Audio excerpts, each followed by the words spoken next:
Assalamualaikum warahmatullahi wabarakatuh. Om Swastiastu, Salam. Salam nama budaya, salam kebajikan untuk kita semua. Rahayu, rahayu, rahayu. Bismillah. Mari kita lanjutkan tentang filsafat.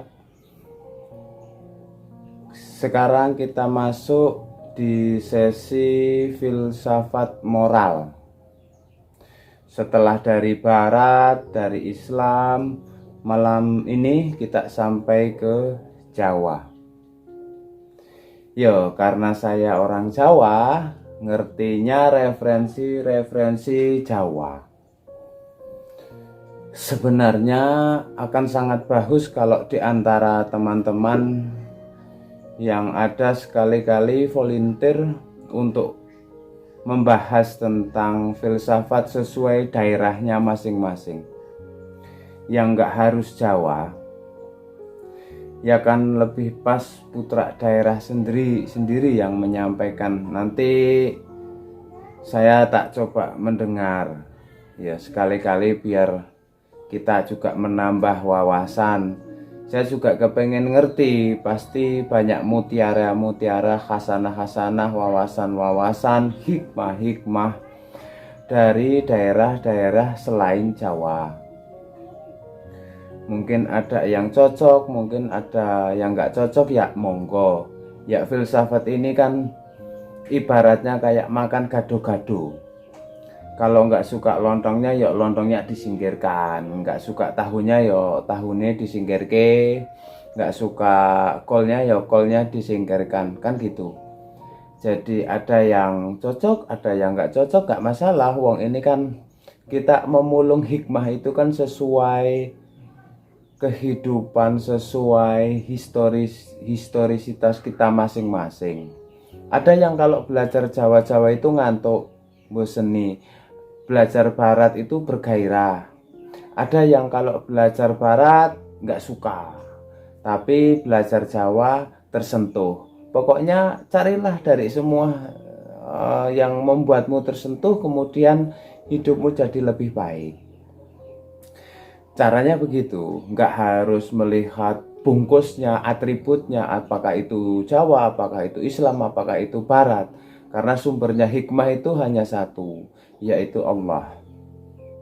Ya, kita ketemu beliau kali ini Mangkunegoro kaping sekawan, Mangkunegoro 4. Saya nggak harus cerita, cuma beliau ini memang hidupnya di era ketika kesusastraan Jawa ada pada era puncaknya. Tahun-tahun 1750-an sekian.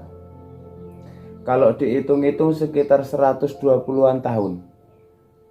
Sastra Jawa luar biasa yang nanti dipungkasi dengan Ronggo Warsito dan Mangkunegoro sekawan ini. Nanti ada Yosodipuro 1, Yosodipuro 2 dan seterusnya. Itu era-era renaissansnya sastra Jawa. Harusnya ada penerusnya, cuma tema-tema semacam ini kelihatannya bagi anak-anak muda itu nggak menarik. Lebih menarik Korea, tema-tema ya mensos. Kitabnya kita angkat hari ini, kitab Wedotomo. Ini istilahnya pakai Wedo, tapi ini nggak harus diasosiasikan Hindu, meskipun memang kitab sucinya Hindu itu Weda. Wedo itu nanti satu akar kata, kalau di dalam bahasa Inggris ada wit, kecerdasan, atau dalam bahasa Latin mungkin berhubungan dengan istilah vision. Bahasa aslinya Sanskerta artinya ajaran. Jadi Wedotomo itu ajaran-ajaran keutamaan. Jadi ini ditulis oleh Mangkunegoro 4 yang lahir 1811. Nanti beliau meninggalnya 1881. Mangkunegoro itu pecahannya Kasunanan. Setelah Mataram dipecah dua di perjanjian Giyanti, nanti Surakarta, Solo pecah lagi jadi Mangkunegoro itu perjanjian Solo III. Nah ini yang keempat, berarti masih raja keturunan yang keempat. Sampai hari ini kan masih hidup Mangkunegoronya. Ya kalau main-main silahkan. Kalau di Jogja kan Pakualaman pecahannya. Jadi kerajaan Mataram itu pecah-pecah ya setelah Belanda masuk lah. Strateginya memang begitu. Tapi lepas dari politik, Sri Mangkunegoro Kaping Sekawan ini labelnya Satrio Pinandito. Satrio Pinandito itu ya kesatria, wong dia itu raja tapi sekaligus pendeta. Ini kayak kalau istilahnya Plato mungkin raja filosof. Kalau di wayang itu ada Begawan Abiyasa. Begawan Abiyasa itu kan raja, setelah jadi raja selesai terus dia jadi begawan. Begawan itu ya kalau filosof kayak filosof hari ini. Itu Mangkunegoro. Langsung saja kita langsung buka kitab Wedotomo. Itu artinya bentuknya serat, isinya ajaran, tapi tidak semua ajaran hanya ajaran-ajaran keutamaan. Pasti isinya etika ataupun moral. Modelnya tembang. Jadi harusnya itu saya itu juga nembang, cuma daripada saya nembang terus teman-teman itu bergerak-gerak saya nembang, mending saya nggak usah nembang. Kalau ada yang bisa mocopatan, guru lagunya sudah pas. Wedotomo biasa dilakukan orang, nanti kalian ketemu banyak istilah-istilah Jawa yang sering dilakukan orang. Baitnya sekitar 100, jadi 100 bait puisi. Dalam 5 lagu Pangkur Sinom Pocong Gambuh Kinanti. Istimewanya Jawa, setiap istilah, setiap nama punya filosofi. Ya kapan-kapan kita belajar, atau kalau ada orang yang ahli, kita besok belajar kejawen khusus. Atau daerah lain juga butuh, ya mungkin ada filsafat apalagi filsafat itu kaya dan nggak harus Jawa. Ya karena memang kebangkitan kita itu kuncinya di sains, di ilmu, di luasnya wawasan. Jalur yang lain tidak terbukti. Dalam peradaban itu selalu yang menang yang menguasai sains. Apakah Barat, apakah Islam? Saya bacakan beberapa, ya saya membacanya lurus, nggak pakai tembang, karena saya nggak bisa nembang, ya mohon dimaklumi. Atau mungkin ada yang ahli-ahli kejawen, saya yo diajari cara nembangnya yang pas atau cara bacanya yang pas. Saya baca penerjemahannya saja. Jadi mingkar mingkuring angkara. Kitab Wedotomo ini disusun untuk mingkuri angkara, untuk menghindarkan diri dari angkara murka. Nggak ada orang yang suka angkara murka. Bahkan orang yang melakukan angkara murka itu kadang dia nggak sadar kalau dia melakukan angkara murka. Hitler itu waktu melakukan pembantian habis-habisan, dia tidak merasa kalau dia itu angkara murka. Dia merasa sedang menegakkan kejayaan bangsanya. Maka di serat ini ditegaskan sejak awal bahwa kita butuh pedoman untuk menghindari angkara murka, menghindari kejelekan, menghindari kejahatan.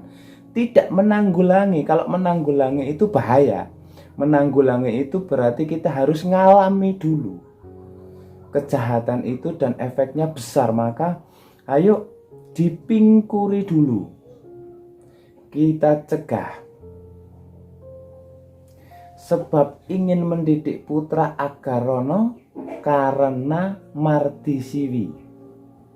Berarti ini mendidik putra-putra kita untuk menghindar dari kejahatan, kejelekan. Sinawung resming kidung dalam bentuk keindahan syair. Sinubo sinokarto dihias agar tampak indah. Menasehati, ngasih tahu kebaikan itu indah, maka mengasih taunya itu juga harus dengan jalan yang indah. Jangan sampai orang lari dari kebaikan hanya gara-gara kita salah caranya ngasih tahu. Orangnya mangkal duluan, marah duluan, karena kita menyampaikannya tidak indah. Kadang lihat wajahnya aja kita sudah males, apalagi mendengarkan suaranya, apalagi nyampe ke pesannya. Maka lakukan dengan indah. Kenapa? Karena yang disentuh itu adalah jiwa. Agar menumbuhkan jiwa dan ilmu yang luhur, yang berlaku di tanah Jawa, kang tumrap ing tanah Jawa, agama ageming aji. Agama itu adalah pegangannya raja, atau agama itu adalah baju kemuliaan. Agama adalah patokannya, pegangannya seorang pemimpin. Agama adalah titian untuk menuju aji kemuliaan. Jadi kalimat-kalimat pembuka itu menunjukkan yang pertama, kitab ini menghindari keangkara murka untuk mendidik anak-anak dalam bentuk syair agar jiwanya tersentuh, sehingga melahirkan ilmu yang luhur bermanfaat untuk tanah Jawa dan berpedoman pada agama. Jadi Wedotomo itu syarat dengan nilai-nilai religius, meskipun tidak formal agama. Kalau kamu cari ayat sama hadisnya nggak ketemu. Bagi yang nyari, wah kita kan sudah punya Quran kok, kita sudah punya hadis kok, ngapain kita buka-buka itu?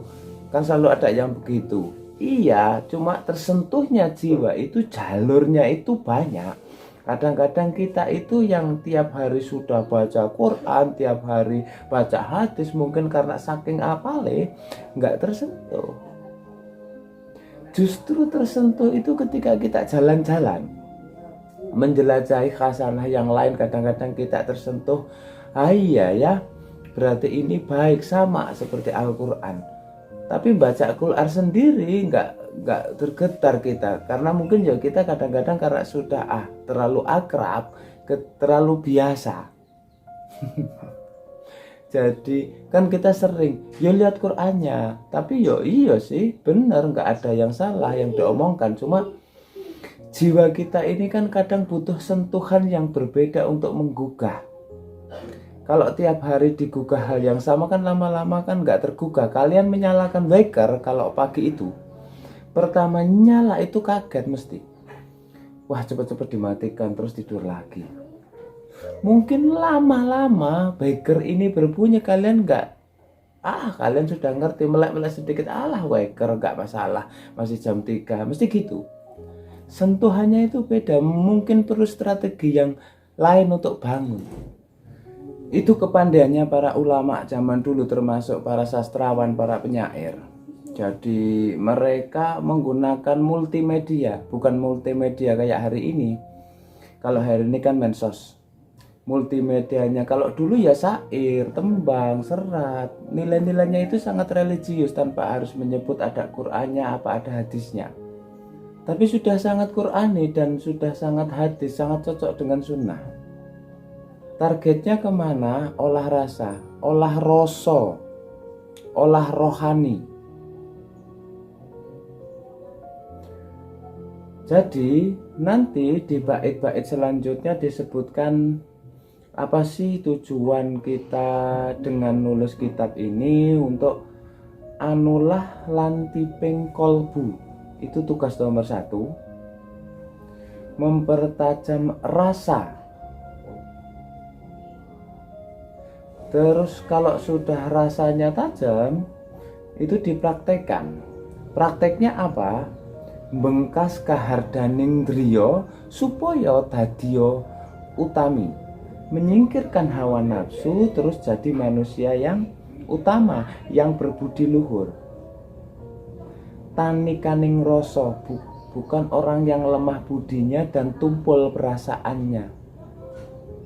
Jadi perasaan harus dipertajam, olah rasa. Banyak orang pinter tapi tumpul di rasanya, lemah budinya. Kemudian karena itu, jadi kalau orang sudah perasaannya tajam, bisa menyingkirkan hawa nafsu, kemudian rasanya itu tidak tumpul lagi, maka hidupnya itu jadi indah. Cirinya apa?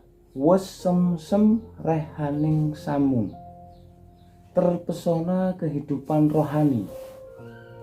Ini coba dicek kita sendiri ya, mana yang lebih menarik bagimu, kejayaan lahiriah atau ketentraman rohani, kebahagiaan rohani. Ini tinggal milih. Kalau kamu kesengsem kehidupan rohani, berarti kamu on the right track. Kesengsem kehidupan rohani itu kan berarti kehidupan jasmaninya itu kamu mbok cuekin. Tapi apapun yang kamu miliki diarahkan untuk ketentraman batin, kehidupan rohaniah. Kalau kamu sudah masuk ke batin, masuk ke dalam, di sana kamu akan ketemu hakikatnya hidup. Tapi kalau kamu nggak kesemsem dengan yang rohani, gerakanmu itu mesti keluar. Dan kalau kamu bergerak keluar, kamu mesti yang kamu kejar itu materi. Kalau dan materi itu tidak akan memuaskan dahagamu, nggak akan ada batasnya. Senang hari ini, sebentar lagi bisa susah, nggak senang lagi. Seenak-enaknya kopimu itu, gelas pertama itu enak, gelas kedua itu agak biasa, gelas ketiga sudah nggak enak, gelas keempat kamu muntah. Materi. Tapi kalau yang kamu kejar nyamannya, rohaninya, mungkin kamu setengah gelas saja itu sudah cukup. Sudah nggak haus lagi, selesai. Itu ketentraman rohani. Kalau kamu kuantitas keluar, harus ngambil lagi nih yang 2. Kalau yang lain ngambil, aku nggak ngambil, rugi. Itu kan nggak ada batasnya. Ketika kamu ngambil 2, temanmu yang sebelah juga 2, dia juga 2. Nanti terus aku harus lebih dari yang lain. Perlombaan dunia itu begitu. Maka cirinya gerakanmu sudah on the right track. Itu kamu kesemsem dengan kehidupan rohani, kamu itu sudah kesemsem dengan kehidupan rohani. Itu pentingnya olah rasa. Dan nanti di bait selanjutnya ada istilah orang yang kesemsem dengan dunia rohani itu apa? Dia nggak akan marah, dia akan senang hati meskipun dia itu dianggap bodoh. Bunga ingaran cubluk, sugeng tias yen den ino. Jadi meski dihina, dia tetap gembira. Ini berat. Orang yang mengalami kebahagiaan rohani itu dianggap bodoh juga senang-senang saja. Dihina itu juga tetap gembira-gembira saja. Itu susah. Jangankan dihina, wong kamu dikomentari agak nyinyir saja, sedikit aja marahmu luar biasa. Padahal orang maunya nggak ke sana, kamu tafsirkan ke sana. Itu ciri-ciri orang yang tidak kesengsem dengan kebahagiaan rohani. Golek gegeran terus, nyari masalah terus, nyari problem. Maka ayo latihan, kalau orang Jawa, olah rasa. Nggak cuma olah pikir itu nanti jadi jembatan untuk menuju olah rasa. Nah, kenapa olah pikir itu jembatan olah rasa? Karena jalurnya olah rasa itu tetap ilmu. Nggak ada yang tidak ilmu. Segala kebaikan, kebahagiaan jalurnya itu cuman ilmu. Maka kalian nggak boleh bosen-bosen, nggak boleh pilih-pilih di jalur ilmu. Wes pokoknya tempuh saja semua, ambil semua. Kayak gado-gado tadi, beli saja semua satu bungkus. Bahwa nanti lontongnya kamu nggak suka, bahwa tahunya kamu nggak suka, gampang. Daripada pas kamu butuh tahu sudah nggak ada, pas kamu butuh lontongnya sudah nggak ada. Jadi tempuhlah jalan ilmu. Kenapa? Kalau kamu nggak menempuh jalan ilmu, hidupmu akan kacau. Jangan sampai hidup yang hanya sekali ini berantakan. Ku uripe sepisan rusak. Kenapa kok hidup kita rusak? Nora mulur nalare pating seluwir, pikirannya tidak berkembang dan kacau. Kalau orang pikirannya tidak berkembang dan kacau, tak gito gua kang siru, seperti gua yang gelap. Jadi hidup kita itu jangan rusak. Karena kalau hidup kita rusak, itu ibarat gua yang gelap. Cirinya hidup rusak itu apa? Nalarnya itu nggak berkembang, pikirannya itu kacau, pating seluwir. Jalan ilmu itu menuntut kita untuk pikirannya tidak pating seluwir. Pikirannya pating seluwir itu isinya banyak tapi nggak jelas. Saya sering ditanya teman, gimana ya Pak, saya itu baca buku, pas baca itu paham, setelah baca hilang. Ya kan? Di kepalamu itu pengetahuan banyak tapi pating seluwir. Nalarmu itu nggak berkembang. Ilmunya tidak nyambung sama kehidupan yang nyata. Ilmunya tidak bisa jadi penerang. Mungkin terlalu jauh. Kayak istilahnya Ghazali, ada ilmu yang mubadir. Ilmu yang mubadir itu kamu capek-capek belajar, tapi nggak berbuah ilmu itu, nggak berjalan dalam kehidupanmu. Kamu sejak SD sampai kuliah hari ini kan nulis oke, mata pelajaran, mata kuliah, terus nggak karu-karuan. Kadang ya di bulan baleni. Tapi nggak eneng yang nyantel, nggak ngefek dalam hidupmu, tidak meningkatkan kualitas hidupmu. Pikiranmu itu pating seluwir, nalare ora mulur, pikirannya nggak berkembang, ilmunya hanya biasa dan tidak jalan dalam proses hidupmu. Ketika ilmu nggak bisa mencahayai hidupmu, maka hidup kita seperti gua yang gelap. Gua yang gelap itu mungkin ono isinya emas, mungkin ada isinya sungai yang indah yang kamu bisa mandi di situ, tapi kamu nggak tahu. Padahal kamu luar biasa loh. Itu kenapa pikiranmu itu nggak berkembang. Itu ada kalimat yang terkenal yang sering dikutip orang, termasuk beberapa kali saya kutip.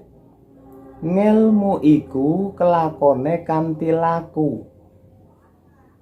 Lekasing lawan kas, tegese kas ngantosali, setya budya pangekesing dur angkara. Ilmu iku dapat dicapai dengan laku. Jadi laku di sini itu tidak harus diartikan setelah dapat ilmu itu dijalankan. Tapi ketika menempuh ilmu, kamu sudah melakukan laku. Itu di Jawa. Maka penempuh ilmu itu juga harus ngerti cara suluknya orang penempuh ilmu. Kalian menempuh ilmu sambil foya-foya, menempuh ilmu sambil seneng-seneng, Menempuh ilmu sambil nggak tirakat sama sekali, nggak ada gunanya. Kenapa tadi ilmu itu banyak hilang versi Jawa ini? Karena kamu nggak melakukan laku, nggak ada tirakatnya. Jangankan puasa, disuruh sederhana apa aja itu susahnya luar biasa. Pengennya kamu selalu wow, selalu mewah, selalu lebih, nggak jadi ilmu. Jadi ketika kamu berjalan menuntut ilmu itu sudah harus ada lakunya. Jadi ada rumus tirakatnya. Itu di Jawa, maka para sufi itu ada uzlahnya, ada riadohnya. Kalau nggak ada ininya, kalau nggak mau berkorban, nggak mau sengsara, ya susah. Itu tadi ilmunya itu hilang. Kalau pengen nyari ilmu tetap senang-senang sambil tetap maksiat sidik-sidik, kalau diingatkan alah Pak, dosa kecil aja. Wudhu aja itu sudah rontok itu Pak. Jadi ya enggak, kalau enggak laku ya ilmunya enggak kelakon. Ilmu itu kalau enggak kelakon, ilmunya itu enggak manfaat untuk hidupmu. Kalau enggak manfaat, dia tidak bisa mencahayaimu. Mungkin ada dalam dirimu, tapi dirimu seperti gua yang gelap. Itu filosofinya orang Jawa. Dan lekasing lawan kas itu kemauan, keinginan. Bahasa Arabnya itu niat, diawali dari niat. Maksudnya kas apa? Niat untuk menguatkan, niat untuk olah rasa itu tadi, niat untuk jadi manusia utama. Berniatlah, lakukan laku, niatlah untuk melakukan keutamaan dan ketulusan budi untuk menaklukkan kejahatan. Jadi hidup kita itu bekalnya ilmu. Cuma ilmu ini nggak ada gunanya kalau tidak diiringi oleh laku. Ilmu yang tidak diiringi laku itu membuat hidup kita itu berantakan, karena akal kita nggak berkembang, pikiran kita fragmentaris, pating sluwir, dan hidup kita itu seperti dalam gua. Mungkin kita pintar, mungkin kita punya banyak bekal, tapi tidak mencahayai hidup kita. Hidup kita ora kaya wong pintar. Banyak kan orang yang sarjana, mungkin doktor, mungkin profesor, akhirnya dipanggil KPK. Kenapa bisa begitu? Ilmunya tidak mencahayai hidupnya. Mungkin dia ngerti, bahkan apa ayat, mungkin bisa ceramah. Buktinya kalau ke pesantren, para santri itu cium tangan. Tapi ilmunya sendiri tidak mencahayai hidupnya. Jadi tempuhlah jalan ilmu. Nasihatnya Mangkunegoro itu dengan laku. Yo gelemlah tirakat itu bukan berarti hidup gak punya, tapi kamu ambil secukupnya. Kadang-kadang kamu cegah dirimu untuk tidak menikmati yang bisa kamu nikmati. Itu puasa. Makanya saya sering bilang, hanya orang puasa yang bisa menikmati, yang ngerti nikmatnya buka puasa. Kalau kamu nggak puasa, kamu nggak ketemu buka puasa. Maka jalani laku. Yang ingin masa depanmu cerah, mungkin sekarang kamu ragu-ragu, bimbang, tirakatlah. Cari jalur tirakat sesuai yang kamu cari. Puasalah. Puasa nggak harus dalam arti harafiah kamu nggak makan, nggak minum Senin Kamis Daud dan seterusnya, itu boleh. Tapi yang jelas kekang dirimu, jangan dilampiaskan sekarang. Itu jalannya menempuh ilmu. Terus selanjutnya, ini antara lain dietnya para pencari ilmu versi Wedotomo. Yang pertama apa? Bahwen tapi openan. Jangan iri, jangan dengki. Penyakitnya manusia hari ini gara-gara mensos. Iri, dengki itu nggak suka kalau orang lain itu seneng kalau orang lain itu susah, biasanya kelompok sana. Kalau kelompok sana dapat masalah, kamu senang. Nah, siapa suruh milih gubernur itu, presiden itu, sudah tak bilang. Kalimat itu menunjukkan bahwa kamu itu dengki. Atau kalau sana sukses kamu iri. Alah, kayak gitu aja, jagoku itu bisa lebih baik, itu iri. Jadi bersihkan dirimu dari hal-hal itu. Tentang apa dan pada siapapun. Kalau dua ini masih ada, ya ilmumu gak akan jadi cahaya.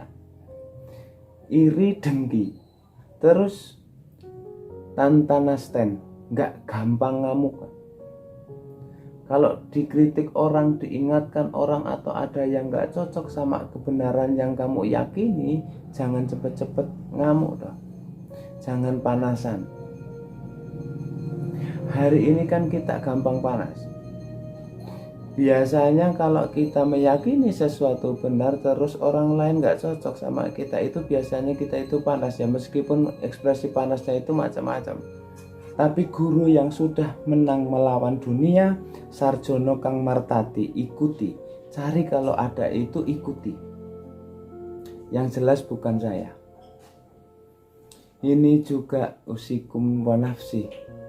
Ya, karena gelarku bukan SKM, tapi KIS, kata Bang Rahmat. Jadi Sarjono Kang Martati, kalau kamu ada guru yang tidak terpesona lagi oleh dunia, yang dunia bagi dia itu sudah nggak penting, ikuti. Nanti di Jawa ada konsep guru sejati. Kapan-kapan kita bahas itu. Dalam tasawuf ada konsep mursyid. Terus ini hati-hati yang kita sering, yang terakhir, tidak menggunakan pengetahuan semata-mata hanya untuk mencari nafkah atau pamrih. Jadikan semua yang duniai dalam mencari ilmu itu efeknya saja.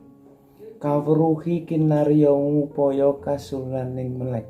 Enggak, jangan fokus ke situ. Bahwa nanti setelah cari ilmu kamu dapat ijazah, yang ijazah itu dapat dipakai untuk ngelamar kerjaan, yaitu efeknya, bukan utama. Kayak kamu menempuh jalan sufi itu adalah karomahnya, tapi karomah itu bukan tujuan. Gak usah takut rezeki. Kalau kamu takut sama rezeki kamu jadi apa, kamu sudah melecehkan Gusti Allah. Lah iya, yang ngatur rezeki itu Gusti Allah, kok kamu takut? Kamu gak percaya po? Kan gitu. Jadi bobot paling beratnya itu tidak pada keilmuannya. Mungkin ada yang salah, harus didiskusikan lagi. Kita nggak percaya sama diri kita sendiri, sama Tuhan, kalau fokusnya hanya pada kerja sama uang sama materi. Nah, ada istilah triprakoro, 3 perkara. Pencari ilmu harus punya karakter lilo, trimo, legowo. Lilo itu lilo lamun kelangan, nora gegetun. Pencari ilmu gak akan kecewa kalau kehilangan sesuatu. Jadi kayak kalian dibelani ngaji, itu kan kehilangan sesuatu, kehilangan waktu. Seharusnya kamu nonton TV, sinetron jam segini banyak. Saya nggak tahu sinetron sekarang apa ya. Waktu hilang, mungkin capek, harusnya tidur. Jam-jam segini harus tidur, tapi kehilangan waktu istirahat.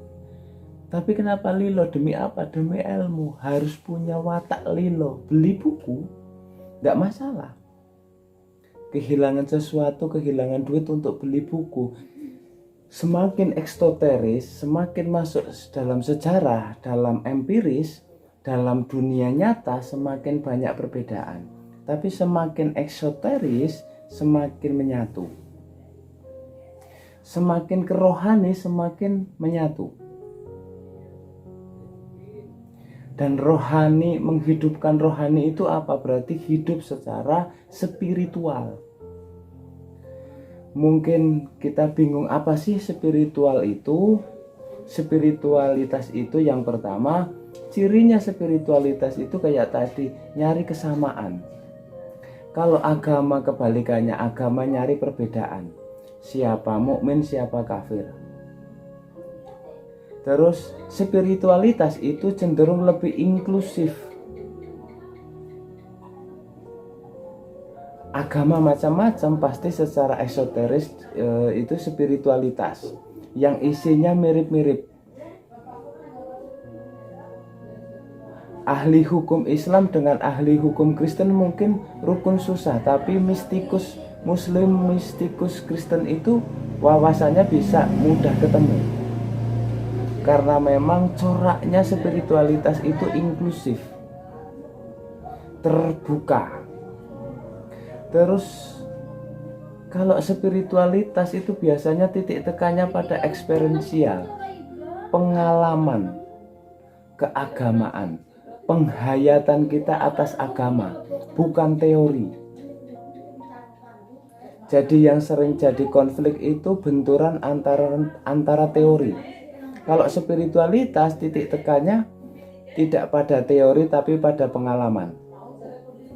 Yang keempat cirinya, manusia spiritual itu manusia yang sadar bahwa diri kita ini bagian dari sesuatu yang lebih besar.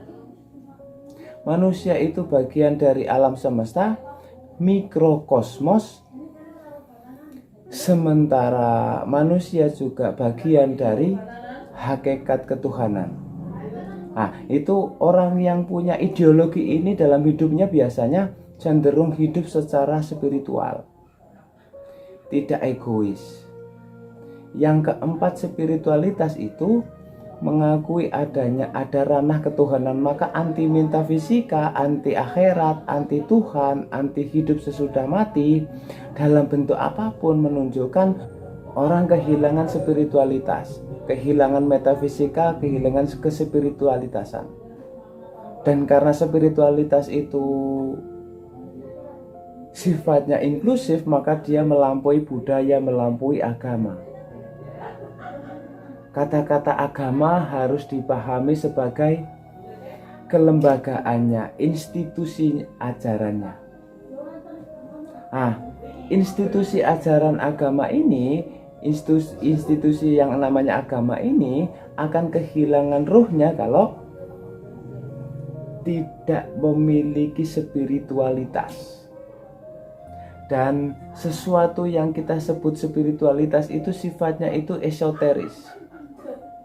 Dan yang esoteris itu cenderung inklusif, setara, isinya mirip-mirip. Ya gambarannya kayak kalian jatuh cinta itu. Jatuh cinta di level rohani itu mirip. Rasanya sama, insya Allah sama. Yang beda apa? Manifestasinya, fisiknya.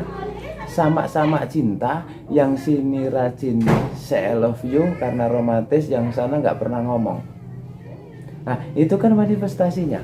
Nah, rasa cinta itu esoterisnya.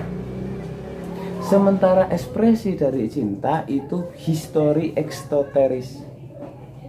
Mungkin karena yang ini nggak suka nonton film romantis, ya ekspresi cintanya nggak terlalu romantis. Kalau disuruh beli bunga, Allah daripada beli bunga di angkringan saja, beli nasi kucing kan malah enak. Kayak Bang Rahmat, nggak bisa romantis. Yang sini romantis sekali, yang sana nggak bisa. Nah ini, tapi percayalah, rasa cinta yang dia rasakan itu sama. Di level cintanya itu sama. Nanti kalau diputus ya sakit hatinya, ya sama-sama sakitnya. Jangan dikira yang ngasih bunga lebih sakit, sudah tak kasih bunga, yang ngasih nasi kucing itu juga sakit. Ya jadi karena esoterisnya itu sama, ya mesti esoterisnya itu sama-sama sakitnya. Mungkin yang sini nangis, yang sini nggak nangis, tapi ya sama-sama sakit. Oke, jadi kita itu kehilangan itu, kita hanya lihat nasi kucing atau bunganya, kita nggak melihat di balik itu ada nilai yang namanya cinta. itu mewakili dua hal yang sama sebenarnya, hanya saja diekspresikan secara berbeda. Hari ini kita sering tawuran, sering konflik karena ini. Yang nasi kucing marah-marah sama yang bunga dianggap mubadir, uang dibuang-buang.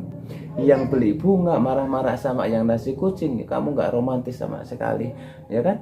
Dua-duanya ini sebenarnya kan mewakili kebenaran yang sama, hanya diekspresikan secara berbeda. Dua-duanya ini benar. Jadi awalnya manusia itu satu, terus pecah-pecah karena sejarah, karena jadi berkelompok-kelompok, bersuku-suku, terpisah oleh laut, terpisah oleh tradisi, terpisah oleh budaya. Karena Allah sayang sama kita biar tidak kehilangan hasanah spiritual, terus Allah mengutus para nabi. Nggak cuma itu, karena para nabi ini durasi hidupnya itu terbatas, untuk pedoman itu juga dikasih pedoman tertulis namanya Alkitab. Kalau kita kan punyanya kan Al-Quran. Gunanya apa? Ya kalau ada perdebatan, kebingungan, mana benar mana salah, bisa jadi pedoman. Dan perbedaan perselisihan itu biasanya datangnya setelah dikasih nabi, setelah ada kitab sucinya, terus gegeran. Jadi konfliknya mulai terjadi. Dari mana konflik terjadi? Dari perbedaan cara memahami, perbedaan tafsir, saling mengingkari di antara mereka. Meskipun hari ini kita sering tawuran, Allah tetap akan ngasih hidayah sama orang yang mau mencarinya. Pahammu, pintermu itu kuncinya tidak di dirimu, tapi dari Allah. Maka fahadallah tadi sudah dikasih nabi, sudah dikasih Alkitab, terus masih berselisih, nggak apa-apa, nanti Allah ngasih hidayah.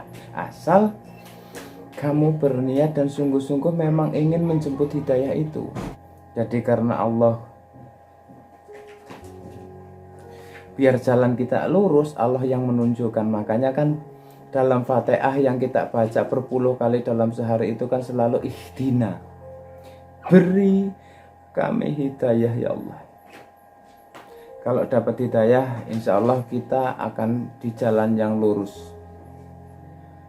Ya mungkin hanya sampai di sini dulu apa yang bisa saya sampaikan. Semoga bermanfaat untuk teman-teman semua. Terus lestarikan adat, budaya, dan spiritual Nusantara. Rahayu, rahayu, rahayu. Assalamualaikum warahmatullahi wabarakatuh.